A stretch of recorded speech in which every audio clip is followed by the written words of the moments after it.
The Central Puja Committee CPC Meghalaya condemned a social media incident where an individual Akash Sagar disrespected the sanctity of a church in Mawlynnong.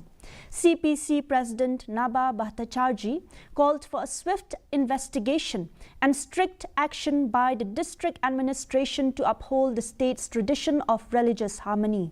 He emphasized the importance of maintaining a peace among diverse faiths in the state. Incident. It is isolated, but in my 63 years of life, I think to me it is the first where we have seen, and this should be nipped in the bud. That's why you see, the moment I heard this, I talked to my colleagues and everyone unanimously said that this should be condemned and it should be nipped in the bud.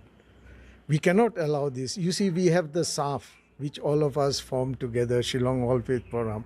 We meet, we interact, and we see how to take this forward, and not only on religious lines. You see, drugs is a menace here. During the COVID times, you all know how we worked hand in hand.